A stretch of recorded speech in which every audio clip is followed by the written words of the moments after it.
So originally this video was supposed to come out between the announcement of the release date of Hollow Knight Silksong and the announcement of the price. But that turned out to be a very short amount of time, and I didn't realize quite exactly how long a 50-minute video would take to edit. But the central point of the video remains largely the same, if not bolstered by recent events. So I still think it's worth a watch, but if some of the elements of the framing of it don't make sense anymore, uh, that's kind of why. Yeah. All right. Hit it.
Hello.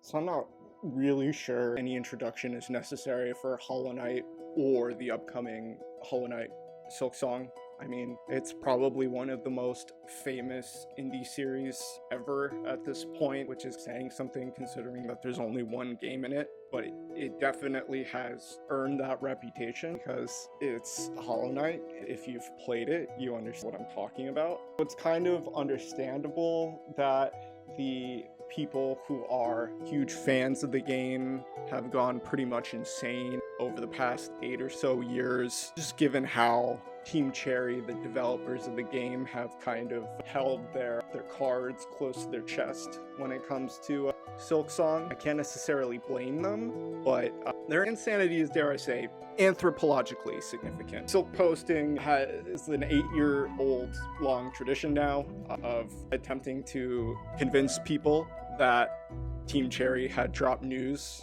for Hollow Knight Silksong even when they hadn't. And we're probably on like 4th or 5th level abstraction from that level of irony. If you want a more complex and complete deep dive, I would highly recommend the presentation given by the venerable YouTube OG Dan Olson at PAX East. I'll link it in the description. I think it's cool that video game cultures are interesting enough to be studied as a topic on their own, even if the reason why is because they have gone completely feral. But that's not quite why we're here today. What I'm interested in today is kind of, at this point, a forgotten detail, or at least an oft-forgotten detail, that was crucial to the phenomenization, whatever the word would be for that, of Hollow Knight originally, which was its price tag. So I've been watching Joseph Anderson since he started, and I remember watching that Fallout 4 video and thinking that we were seeing the birth of a new genre of YouTube. I was there since the Angry Video Game Nerd days.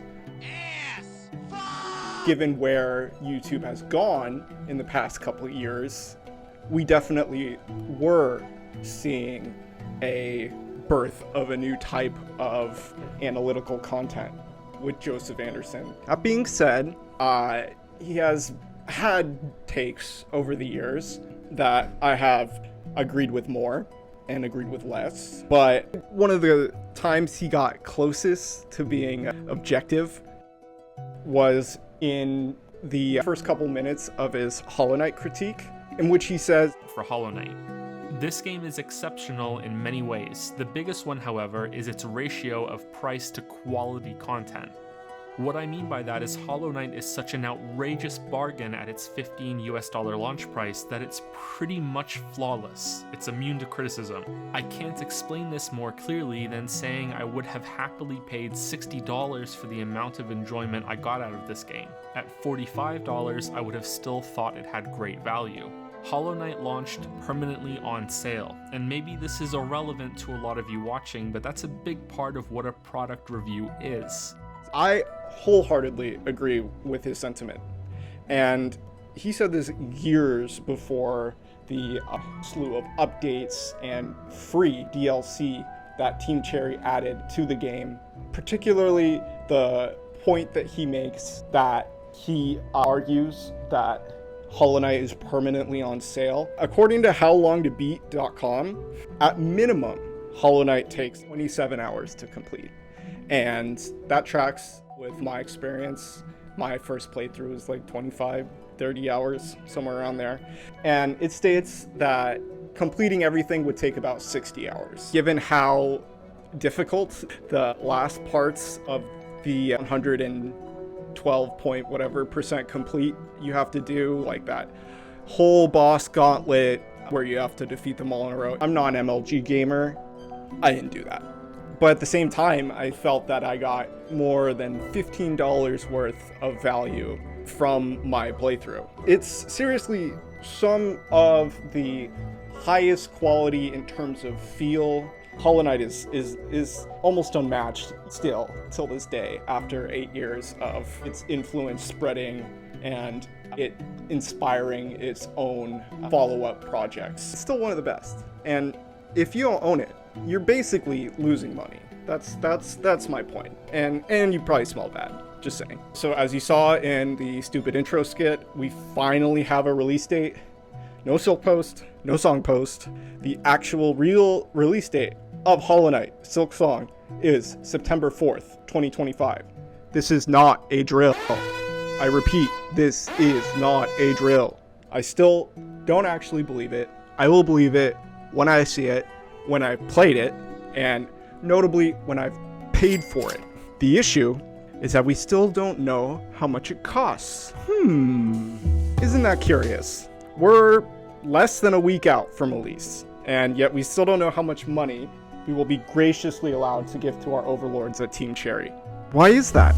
Surely they're not still deciding on the price. That doesn't make any sense. That'd be absurd.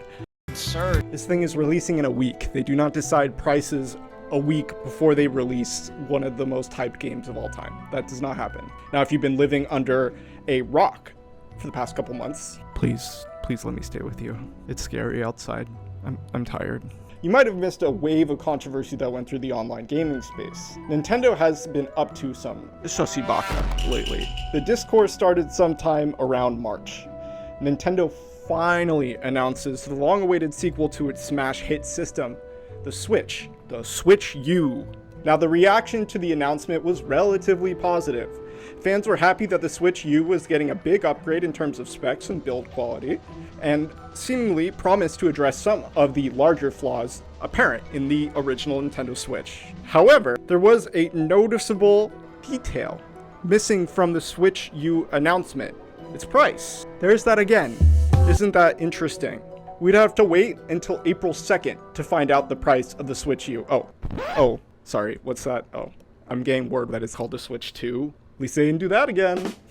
After several delays, due in no small part by the attack on the global economy by dear leader and our best beautiful boy, Donald J. Trump, the Switch 2 was announced on April 2nd to be launching at $449.99. Now, I don't know about you, but that's kind of steep. I'm no economist. I'm just a dick with a game design degree, but it doesn't take any qualifications to see that, like, shit's kind of expensive right now, yo. According to the Bureau of Labor Statistics, the average price of chicken has increased over 50% per pound since February 2020. Gas is on average at least $1 more expensive per gallon. And let's not get started on the whole egg fiasco, you remember that? I don't even need to tell you these things because, like, it's very apparent to normal people that everything is expensive right now. In short, we're cooked. We're beyond cooked. We're roasted, we're flambéed, we're pan-seared, we're set to roast for 6 hours. We're turned into charcoal like the frozen pizza you drunkenly put in the oven and then you passed out and forgot about for 3 hours. Why does this matter? Simple. Spend more money food, less money video game. Need food more than video game. No money, no video game. Sad. Now everyone is saying that this is because of inflation. The media says it, the company says it, your dog says it, your dad says it. It just makes sense. To most everyone, including me, remember, dummy, not economist. Inflation is an abstract percentage that requires interpretation to mean anything. And it is in that interpretations that agendas can be inserted. That's why I brought up the Consumer Price Index. It reflects the reality that everyday people face. We on the ground don't care if line goes up, if the line going up means the price go up. And one thing that is good to remember is that people can argue about what these prices mean, but they can't argue against their existence. If somebody is arguing against you in regards to how the economy is doing and they talk about how prices should be, just ignore them. Ignore them. The prices are what they are. That's what we deal with. But let's get even realer. Let's get even realer. Back in my day, about 10 years back, my friends and I had our own price index, the McChicken index. We used the price of a McChicken as a ruler to measure the value of other things. I mean, you're a high school kid. If you're trying to measure the value of, I don't know, a ticket to a movie that you don't really care about, and the ticket was $12. Would you rather sit down and watch a dumbass movie for $12? Or would you rather eat 12 McChickens? You see how that works? It's actually pretty convenient. It's pretty convenient. I honestly, when I went to check this, I kind of couldn't believe my own eyes or my own memory. I was like, surely I was exaggerating in my own brain that you could buy a whole ass McChicken for $1. And no, it's completely true. A dollar plus tax. I think at some point it was just $1 flat. But that was probably a little bit before my time. But $1 plus tax? Whew, that's crazy. That's crazy. And that was in 2014. That was not even 15 years ago. Now, I just checked. A McChicken at my local McDonald's, it costs friggin' $4.19 plus tax. They couldn't even make it the funny number. That's crazy, bro. And it's not like the McChicken itself has gotten better. In fact, it's probably gotten worse. Just like everything else, you know? So like, essentially, in 10 years, the price of a McChicken has quadrupled. 400%. 400%. Are you getting 4 times the McChicken these days? Hell the fuck no. Now, this makes me yearn to be a ceiling fan ornament, of course. But it's just the reality of inflation, right? There's nothing that can be... Oh, that's inflation being at 31%. Meaning that the price of a McChicken should be about... That's not correct. Hang on. No way. I just double checked the math. And it should be $1.36.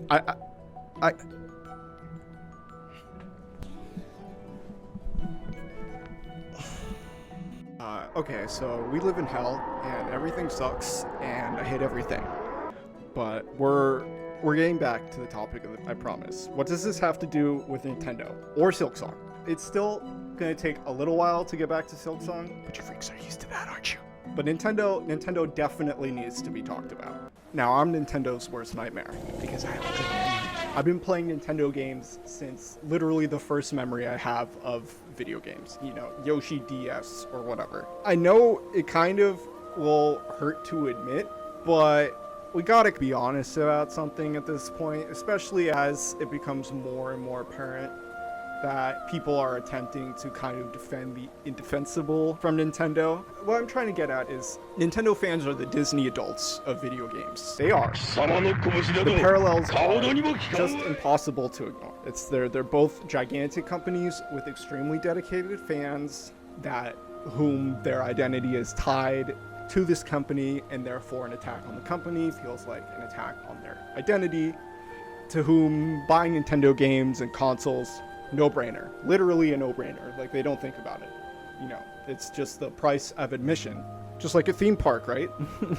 They come for the IP, and the company knows this and takes advantage of it. It's inarguable. Look at the last, 2 to 3 Pokemon games, for instance. They clearly know that people come for the IP first. They're Disney adults. That's what Disney adults do. That's exactly what Disney adults do. And I'm sorry, Nintendo fans are Disney adults. And obviously I'm not talking about kids, because the word adult is in the description of the word. And so, why did I bring this up? My point is that I wouldn't say that Nintendo hasn't earned this kind of loyalty in the past. And that's what I want to get into. Let's start with the Switch. When the Switch launched, its most standout feature, obviously, was the fact that it was both a home and portable console. And don't get me wrong, this was clearly the correct decision for Nintendo to make, given the fact that I'm currently recording this on a smartphone, reading a script from a smartphone, played Fire Emblem Path of Radiance on a smartphone not that long ago. The portable console in its first iteration, before the Steam Decks, before the Lenovo whatevers, they weren't long for this world. It's just the truth, and it's sad because I love my portable gaming devices. It's always been my favorite thing, but it's just inarguable that the smartphone has kind of superseded that need. Even your freaking laptop now is, especially if you're using a MacBook or whatever, is using a smartphone chipset. They won a total victory, total cultural victory. There was no competing. So the Switch, I think we can say at this point, was quite revolutionary. Maybe it's hard to say revolutionary because I think devices like it existed and did the same things that it did, but didn't quite do it all in one package, which was really the advantage of the Switch. I mean, portable Skyrim, portable Dark Souls, portable Mario Galaxy. Like, 11-year-old me would have freaked out. Unfortunately, by the time the Switch came out, my soul had already died a painful death, and I no longer gave a shit. Another big thing was being able to only buy one console to access the entire current generation's worth of titles. It's a well-known fact since the Game Boy that you bought the Game Boy for Pokemon, right? I mean, obviously there are more games for the Game Boy, but Pokemon was the one that made it the phenomenon that it was, obviously. And you didn't have to do that for the first time in a generation, which was actually, in a way, consumer friendly. So it was a positive value proposition, actually. I think that's part of why the Switch was so exciting. It was a Swiss Army device for a Nintendo fan. Now, remember how I said I remember? We're gonna go all the way down memory lane, but let's start here. I remember that Nintendo released statements during the launch of the Switch that were attempting to quell the idea that the Switch was going to completely replace the 3DS line of consoles. On February 6, 2017, Forbes released an article on the then upcoming Nintendo Switch, publishing a quote from then Nintendo president Tatsumi Kimishima, in which he says, "As for your question on the Nintendo 3DS, we believe it can coexist with Nintendo Switch for the time being.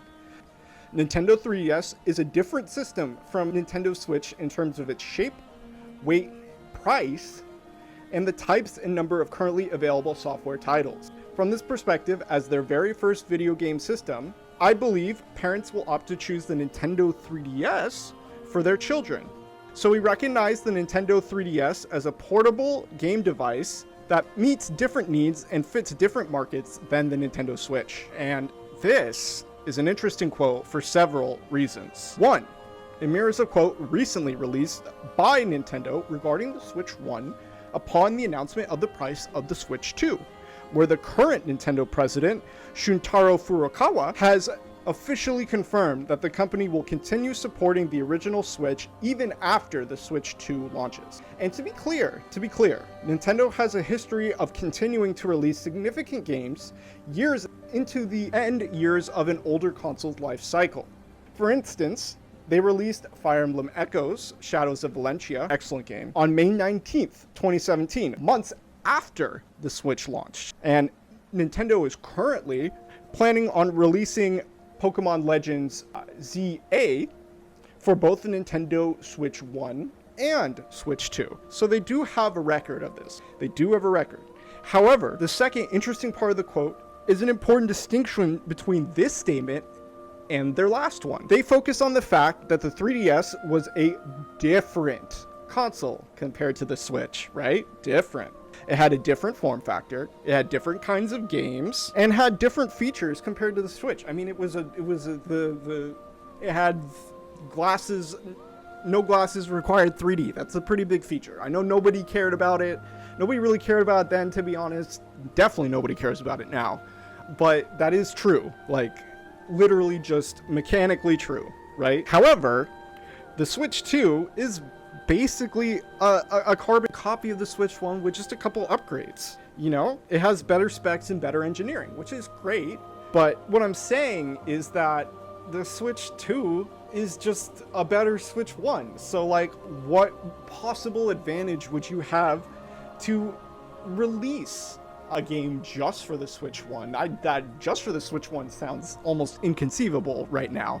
But in terms of games that are new, that are going to be on both the Switch 1 and the Switch 2, I mean, the Switch 1 released in 2017 and it was already relatively underpowered then.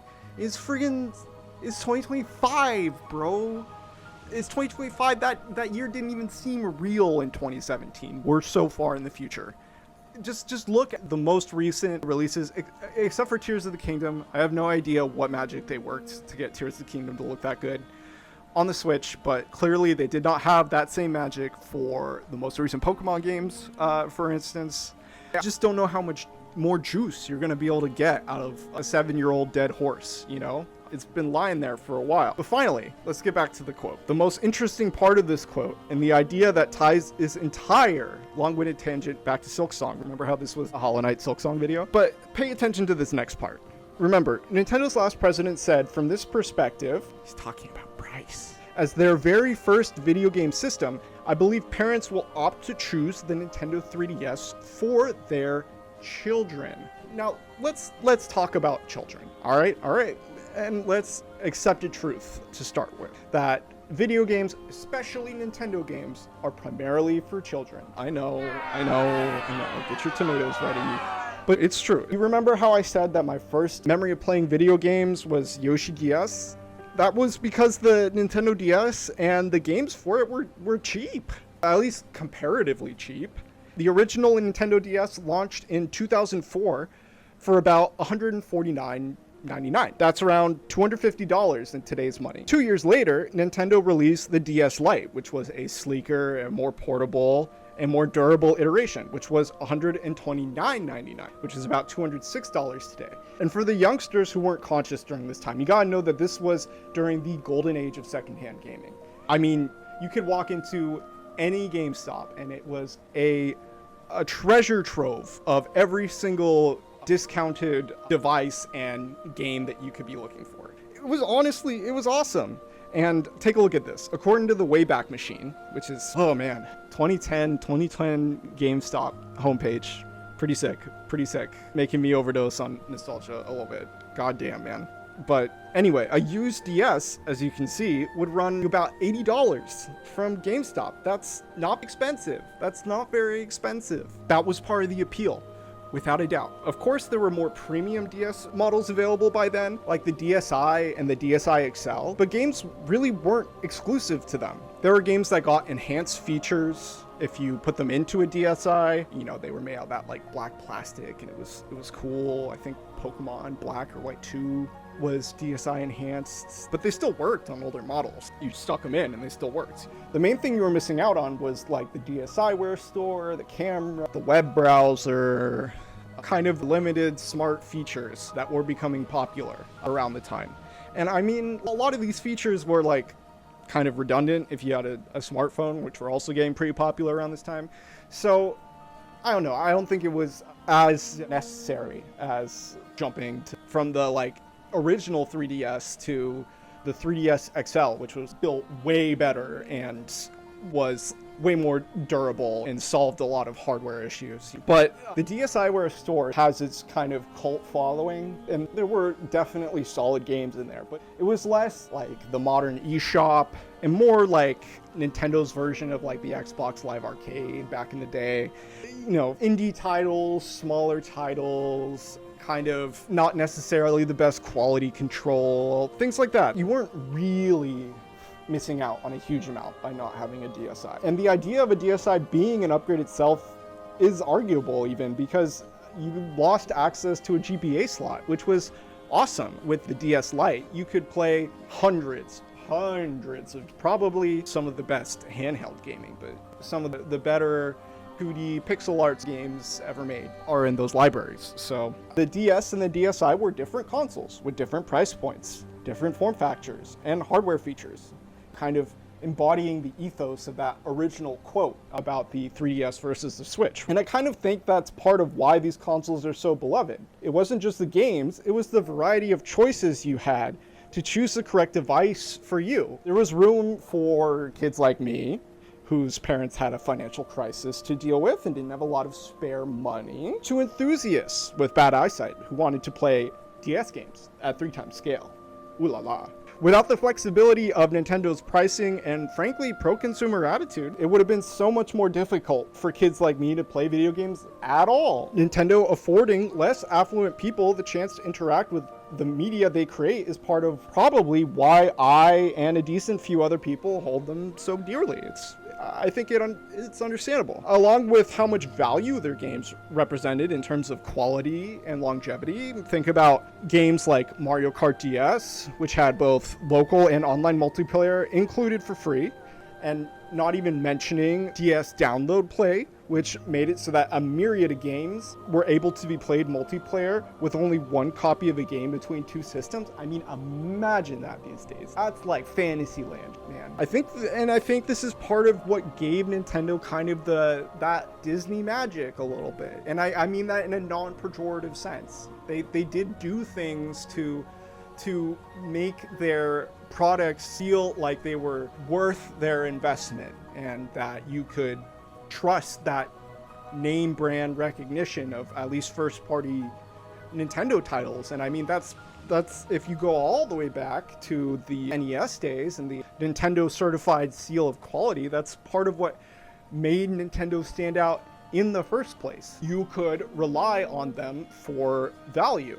You weren't going to get ripped off. And as a poor child, Nintendo's choices allowed me to make a lot of childhood memories that I just wouldn't have been able to without it. It mattered. And now we move into the 3DS era, and this is an interesting era for them because they start with a little bit of a stumble.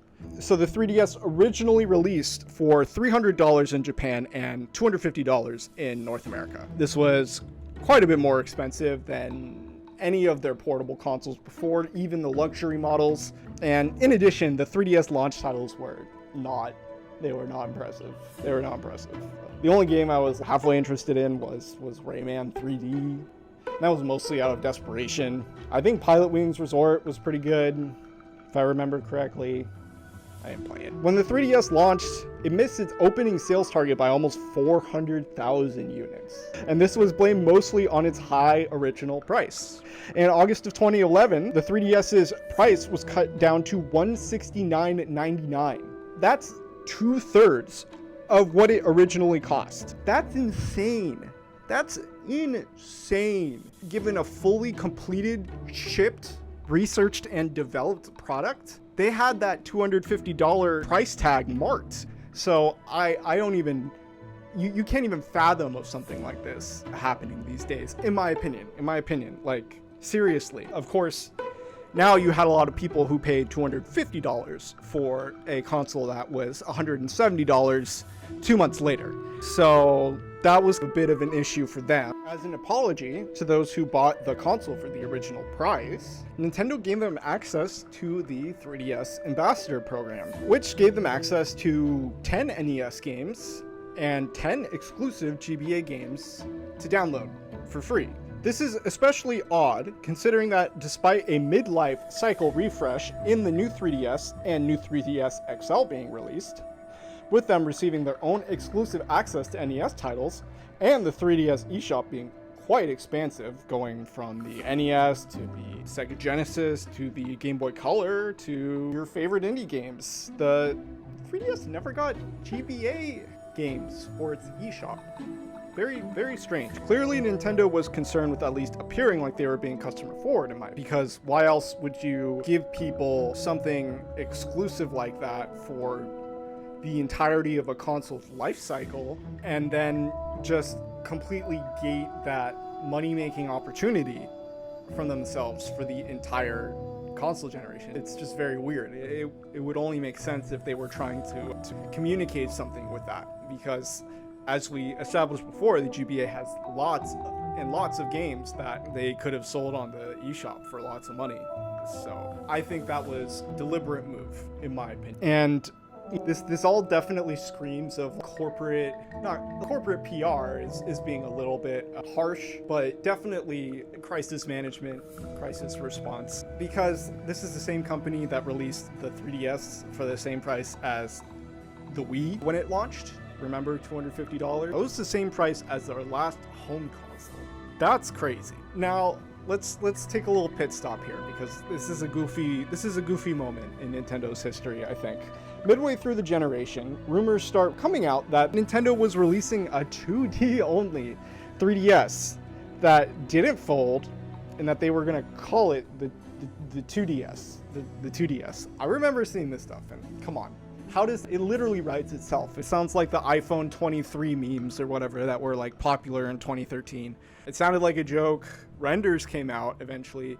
It still looked like a joke. Honestly, it looked like more of a joke. It looks like a piece of cheese. It looks like a block of cheese. Yes. And it absolutely was not fitting into a pocket, which was like, isn't that the point of a portable device?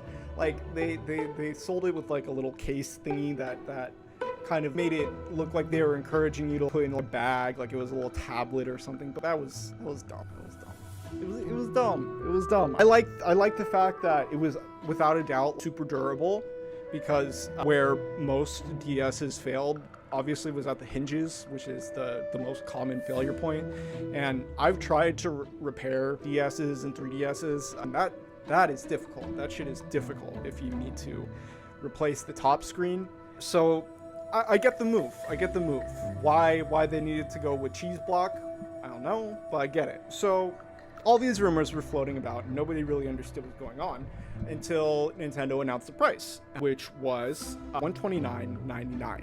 And as well, you could buy a blue and red 2DS, and this coincided very well with the blue and red legendaries for Pokemon X and Y. Clearly, they were released to coincide with each other, and this comes back to the point of, remember how you need to buy a portable Nintendo console to play Pokemon? That's the expectation. That's literally what they were betting on here. But right now, at this point, the difference between prices wasn't really that great. I mean, I think it was like one game's difference. It was like you can buy the intentionally gimped model, or you could just wait for however amount of time you'd have to wait to buy a game and just save up for the next model. So their pricing this generation is all over the place. It's all over the place. However, within 2 years, the price was cut down to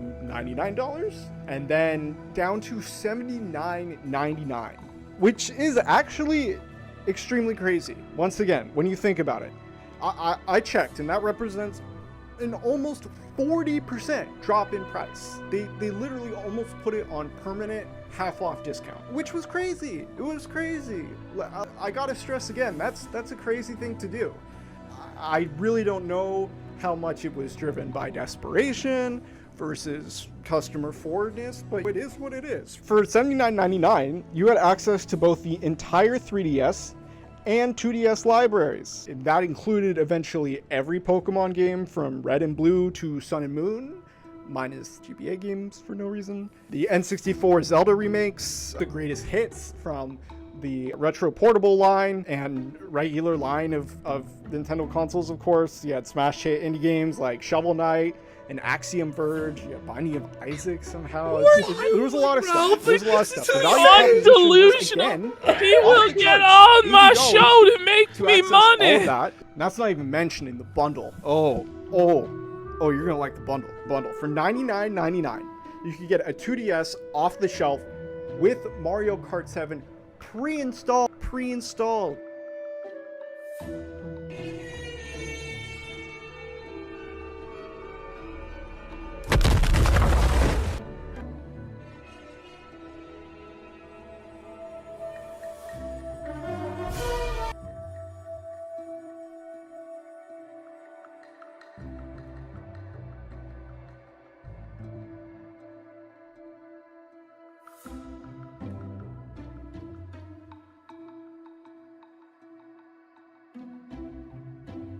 Take that, Rayman 3D. Mario Kart 7 is now the default game for the 3DS. 2DS. And okay, I like Rayman. No disrespect. He's a nice guy. He's just a chill dude. So I realize I may sound like a broken record at this point, but I really want to emphasize how important this was to poor kids, especially this time. It was right after like I said, it was right after the housing bubble burst or whatever, and lots of people were struggling. This was an important time to have things like this available. I mean, if you look at the competition around, the PS Vita was positioned as a luxury device. You're only getting that if you're a rich kid. The next gen consoles were still way too expensive for a kid to scratch up the scratch for. If you wanted to play recently released games, you didn't have a lot of cheese, the block of cheddar that the 2DS was the single most consumer-friendly and competitive release from Nintendo since the original Game Boy, bundling in the greatest game of all time, which is Tetris for the Game Boy, of course. And along with the new 3DS, the new 3DS XL, and the new 2DS, Nintendo got that something for everyone complex ecosystem of cool devices magic back. That's great. We love options. And this is reflected in the 3DS sales. Remember how we said it started pretty slow, but by the end, they had made nearly 76 million sales, beating out the NES and nearly the PSP. In terms of lifetime performance, that's impressive. Those are some of the best-selling consoles of all time. Nintendo had gracefully recovered from its initial stumble at launch, in my opinion, which was very fortunate considering how the Wii U was going. All right.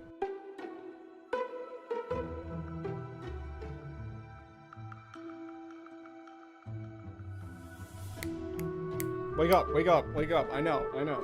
We're getting back to the interesting part. Let's get to the modern day in Hollow Knight. On February 24th, 2017, Team Cherry released Hollow Knight for $14.99 and saved the world, and everything since has been amazing and beautiful, and nothing has gone wrong.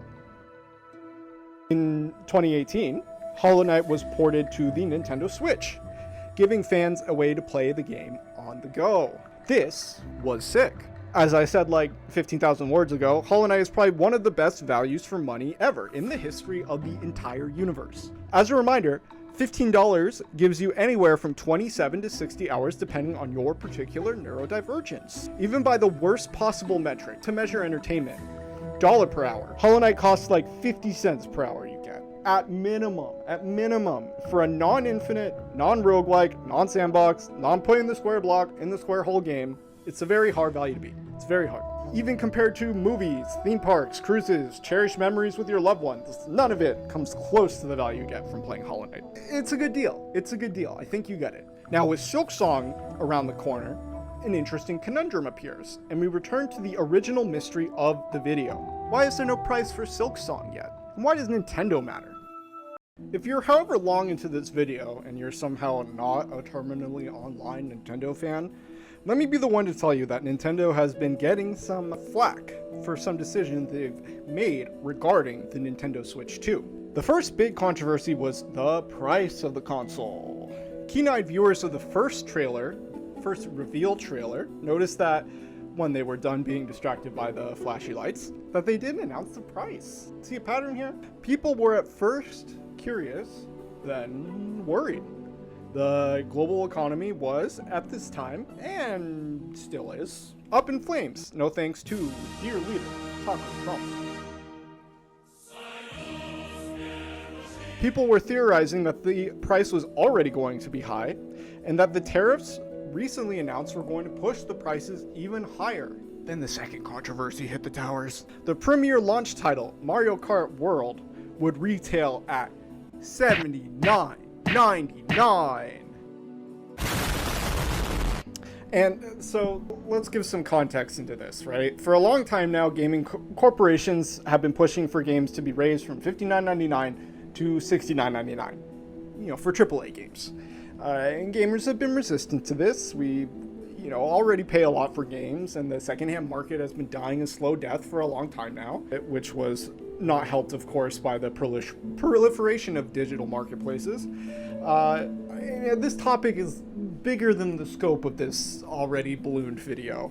But the important part is that Nintendo's sway on all this matters, right? They're the cool guys, remember? They're the pro-consumer people. They'd hook you up with a 2DS, Mario Kart 7, and free online multiplayer for a cool hundo. Now they're saying that not only are their games worth the new price that the industry is pushing for, they're actually worth more than the average game. That's kinda crazy. But not really in the good way.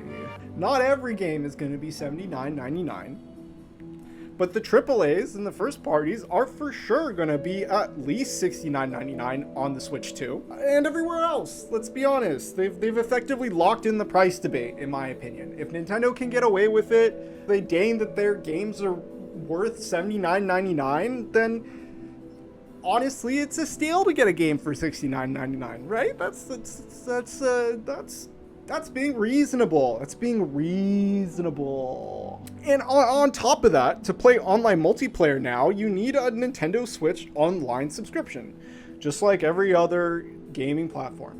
Except for PC. I like Fortnite. This isn't new to this generation. But it being over double the price of the standard Nintendo Switch online subscription, going from $20 to $50 a year to access all the DLC, along with online play and other Nintendo Switch 2 exclusive online features, is once again crazy. I mean, look, you don't have to buy the $50 a year subscription. You can do the $20 a year subscription. But my point is that this kind of creep has just gotten worse from generation to generation. And the fact that to access, the GameCube online stuff, for instance, for the Switch 2, you have to pay more than double. It's just crazy. It's just crazy. It's not good crazy, and people need to talk about it. Let's put this all in perspective, right? The Nintendo Switch 2 is already 150% more expensive than the Switch 1 at launch, coming in at a cool $450, all right? Mario Kart World is 25% more expensive than Mario Kart 8 Deluxe at launch. All right? That was their last gen Mario Kart. And guess what? In a reversal of all laws of reason and logic, the prices for the original Nintendo Switch, which is, let me remind you, a 7-year-old console, just got a price increase to $339.99, along with the OLED and Switch models, which was supposed to be the generation's cheap offering, and now it's like $20 more. It's like, why? What is going on? Am I smoking crazy pills? For the first time in world history, you would have saved money buying a Nintendo console at launch than at its end of life. What the hell? And this is coming from the company that slashed the price of a console by 33% in the first 6 months. What the fuck? Where the fuck is Silksong? Sorry, been yelling a lot. So in case you haven't put 2 and 2 together yet, this video is about the shifting state of value in the video games industry. Hollow Knight is a good value. Nintendo has historically represented good value. When Hollow Knight was released on the Switch 1, it was like putting peanut butter on chocolate. Good value on good value.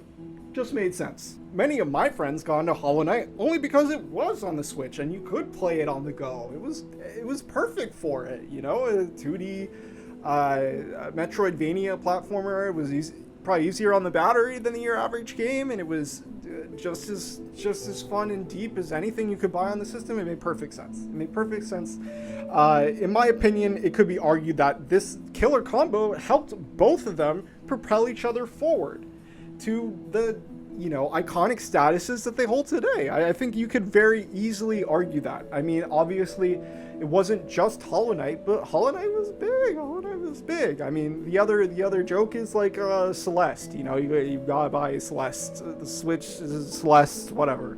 I don't even really know what the meme there is, but you know, indie platformers, the Switch, they went together good, and now they're both crazy huge. That's all I'm saying. It's a you've never seen Batman and Bruce Wayne in the same room argument. Let's get back to the present day. All right, we've gone on our trip on memory lane. There's a meme circulating very recently around the time of this video being filmed that showed that Silksong was going to be $100, which obviously is a joke.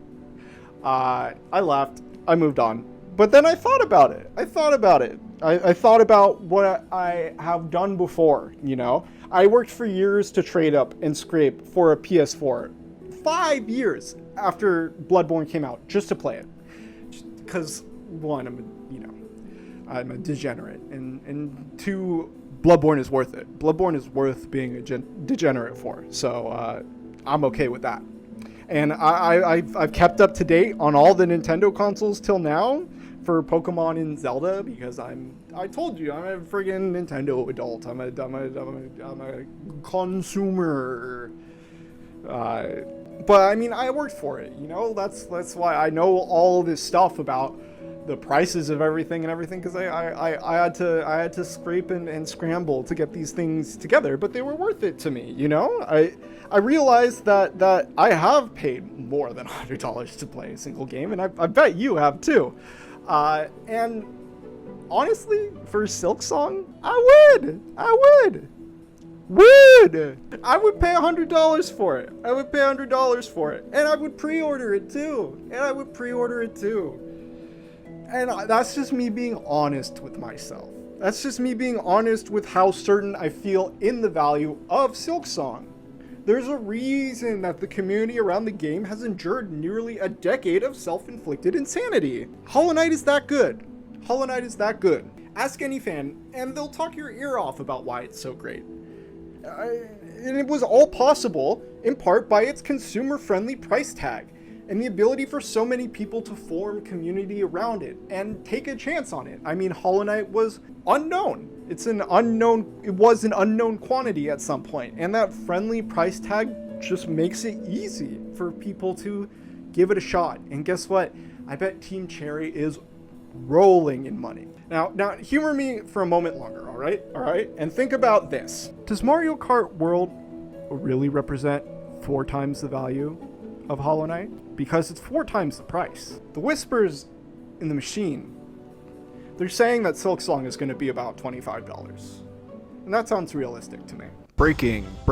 We have a breaking Hollow Knight Silksong update. The price has been announced, and it is $19.99. This means that you can ask yourself, literally, is Mario Kart World worth 4 Hollow Knight Silksongs? Is Mario Kart World going to be worth almost 3 times as much as Silksong? I mean, they will literally be on the same console next to each other. And You can say that this is an unfair, unbalanced question. It is. I am giving you that to start. It is. However, the world is also unfair. And like I said before, shit's expensive, yo. Groceries are like 1.5 times the price they were less than a decade ago.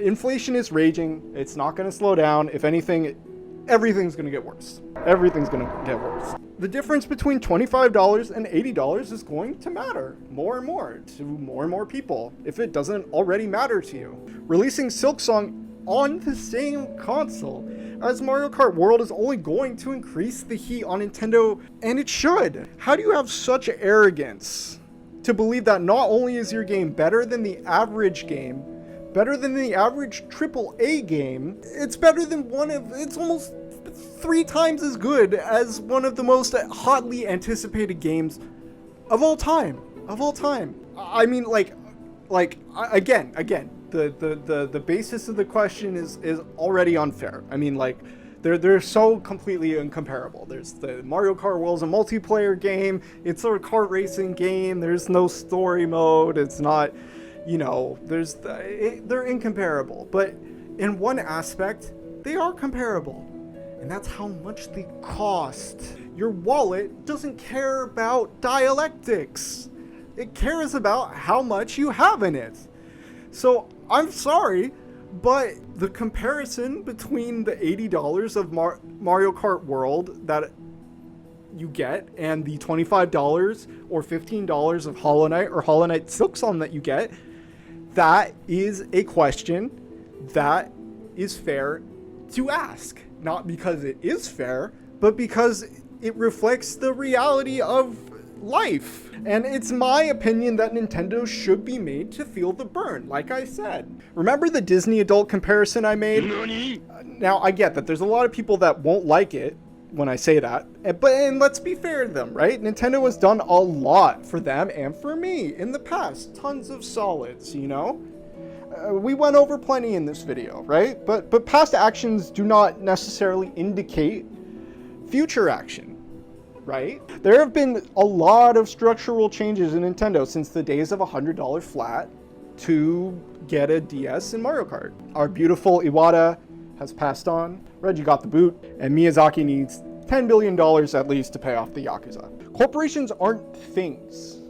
They are organisms themselves, made up of the individual organisms that run them. And organisms ultimately respond to stimuli. And Nintendo has responded to the feedback of their fans in the past. Even the negative feedback. They aren't as faceless as they want to seem. So when Silksong comes out for $25 and saves the world again, I want you to clown on Nintendo. I want you to roast them. I want you to toast them. I want you to get down in the mud, then send them to the cleaners. Make the dumbest edits you can about why Silksong is great and Mario Kart is trash. Be biased, have fun, go get them. And it's not about the quality of these games necessarily. It's about the value that they represent. It's the value over quality. It's meters per second type of calculation, right?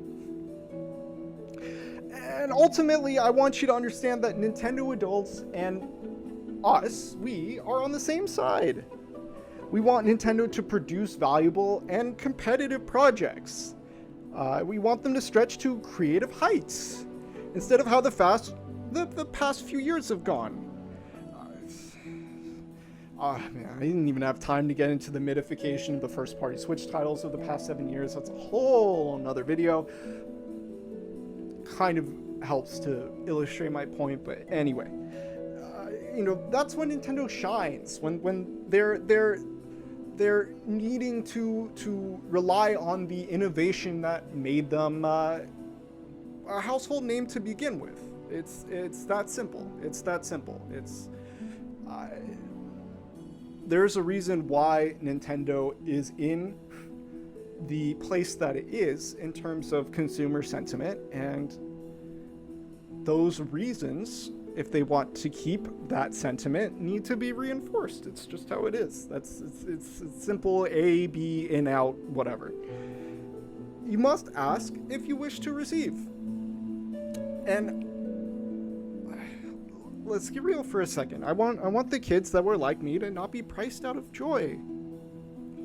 Is that so much to ask for, to have an option for little kids to play something? I mean, what are you even supposed to play as a kid these days? Seriously, like if your parents will buy you a $200 console or something, and my parents wouldn't, like, what are you supposed to do? What are you supposed to do? Just Roblox and